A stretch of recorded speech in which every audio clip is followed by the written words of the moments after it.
I got together in late 2003 with old CFN buddies Charlie Pickard and Jack Mulvane, along with CFN predecessor Gabe Ireton, to joyfully hash over war stories of Bldg 209. While we got comfortable in Jack's living room, Jack, being a good host, he always was, set up a double camera chain so we could record these moments of greatness for the next millennium. I guess we ought to mention the experimental stereophonic broadcast.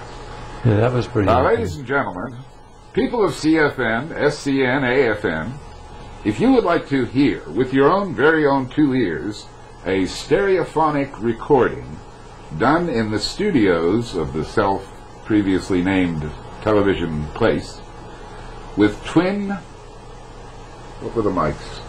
What did we use? Botzmeyer's mics. Telefunken. Telefunken, yeah. The same, Frank Sinatra's mic. Matched Telefunken U47s, okay? Twin microphones, stereoed on the right way. Not 16 microphones pan-potted to someplace on the stereophonic stage. 2 microphones, like your two ears. And we took those 2 microphones, we put a lavalier on the guy who was announcing it. I think, again, it was Leon. Was it Leon or was it Ralph? Might have been Ralph. Might have been Ralph. Ralph Murphy. Ralph Murphy. And Ralph had, either Ralph or Leon, one of them, he was the announcer, so he had the on-between segment, so he had the lavalier mic.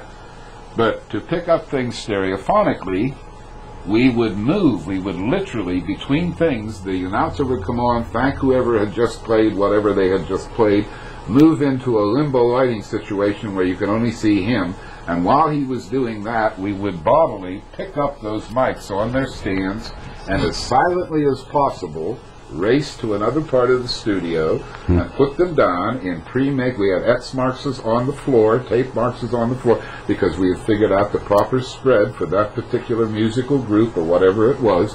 And when some would sit down right here, some would sit down here, some would sit down further apart, and we would go from segment to segment, and everything was taped stereophonically, but the broadcast was live.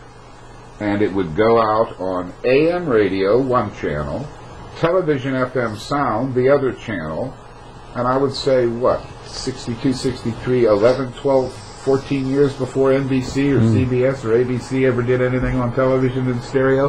And the program was called Sight in Stereo. Ed Webb had what he called open house, which was kind of a Tonight show. Yeah. I was his sidekick for a while. But we had the first show. Thank you. Yeah. Oh yeah, he had quit and taken a sabbatical, was sailing through the canal on his yacht, and he stopped off. Very gracious, very nice guy. Yeah.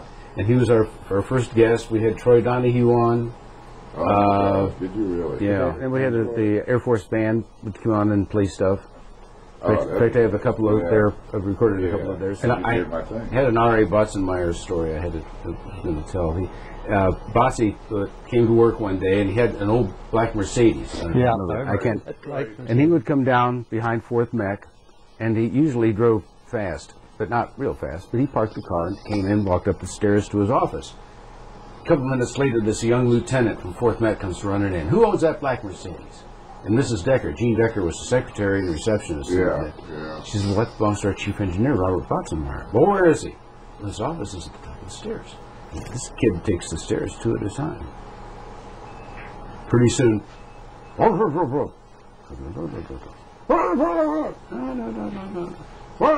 and this guy, this lieutenant, is escalating and going, and people, everything is stopped in the building. People are listening.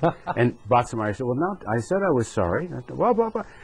Now you listen to me, shave-tailed. Yeah, he said, so long. Yeah, he was like a GS-15 or 6.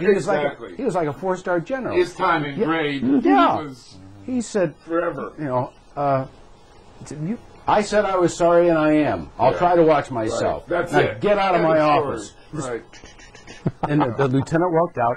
All of a sudden, all over the building, Carlos Pineda came out a little bit later. He says, get Botsy in here. In the TV studio, he had taken a big piece of that gray kind of board and drawn a picture of this guy with his foot on the back of another guy who's spreading on the floor. The R.A. Botzemeyer Award. Everybody that came in and cheered. Botsy actually smiled. Oh, gee. Did he really? Yes.